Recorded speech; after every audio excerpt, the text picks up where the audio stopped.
Hi there, this is Just Nigeria coming up today. Over 60 Nigerians stranded in Wuhan, the epicenter of the coronavirus outbreak, as students seek government's intervention. And Nigerian businesses record losses as influx of goods from China remain at a standstill. We sell but cannot restock. And by in a situation you are selling, you are not restocking, is not good for any business. Also, the device protecting women against infections in public toilets. Plus, I'm Achia Yorinde, and I'm a lawyer, designer, creative, and social entrepreneur. Check me out. The lawyer showcasing Africa's unique designs to the world.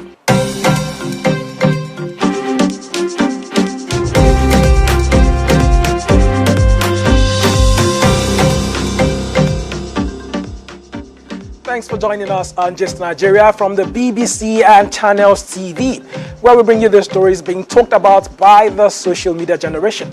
I am Wale Fakile. Our top story this week then. Following the outbreak of the deadly coronavirus, most cities in China have been on lockdown, restricting both nationals and foreigners alike. So much has been said about this global health emergency, but just how much do you know about it? In this explainer, Ajoke Ulotse tells us more about this virus and how Nigerians in the center of the outbreak are surviving.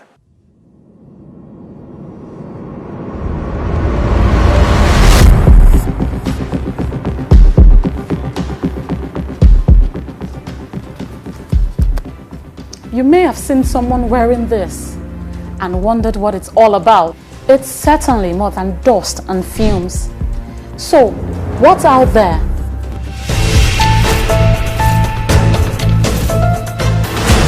It's spreading fast and furiously too, and giving governments all over the world sleepless nights. It all started here in China's port city of Wuhan. A few cases of a pneumonia-like infection. All patients had one thing in common: the seafood and wildlife market. It began with symptoms like high fever, dry cough, running nose and headache, and boom, the 2019 novel coronavirus, as it's now called, has become a global health emergency, moving so fast and infecting close to 100,000 people across the world. Currently, there are thousands of Africans stranded in China. Among them are at least 60 Nigerian adults and 14 children. They are in Wuhan, the epicenter of the outbreak, with more than 20 countries evacuating their citizens from China. Some of them fear that the Nigerian government may have abandoned them. You saw what the health minister said, that no Nigerians was willing to be evacuated. That is a terrible lie. That is a lie. It is unfortunate that people are such affairs, at the time of affairs, who come out to the media, come out to the public and lie to Nigerians. How can I lie to Nigerians that no Nigerians is willing to be evacuated? So how come the sudden bring back Nigerians trapped in Wuhan? But the government claims it has offered help and would evacuate if advised to.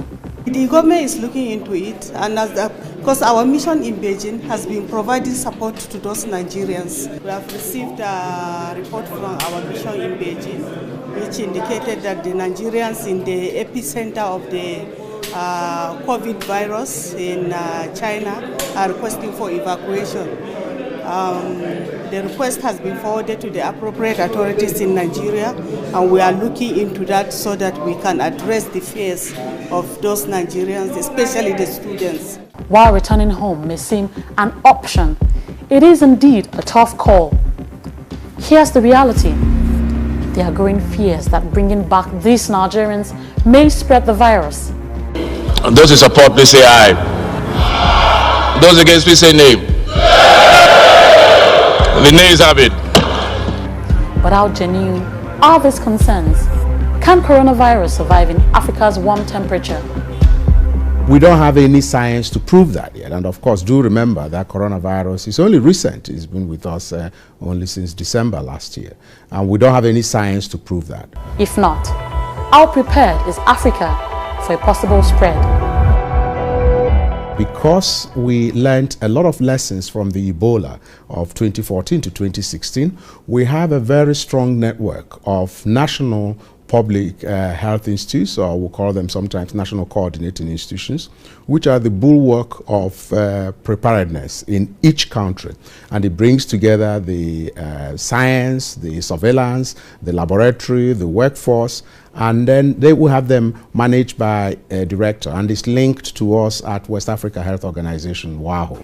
With over 2,000 deaths recorded and people in about 30 countries infected, will the coronavirus continue to be limited to Asia and the West? This will depend largely on how ready Nigeria and the rest of the continent are.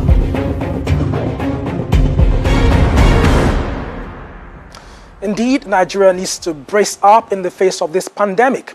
We also had a chat with Professor Stanley Okolo, the Director General of West African Health Organization, WAHO, to tell us about West Africa's preparedness to contain the virus if necessary. We have been building up a lot of this strength, not only in terms of capacity regarding skills. For example, we have nearly over 3,000 frontline epidemiologists now across the region, more than 420 advanced epidemiologists. We have network of laboratories, 12 reference laboratories.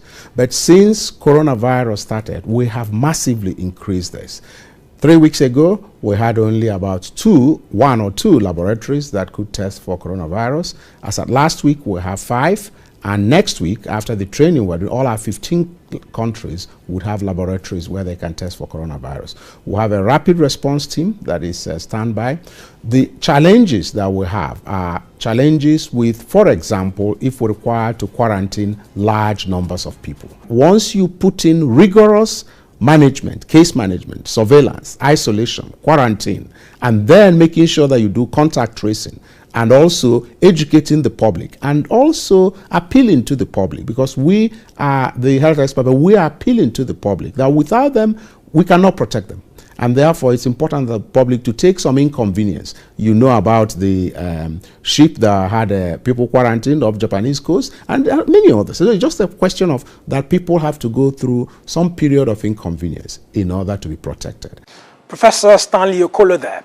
And still dwelling on the coronavirus,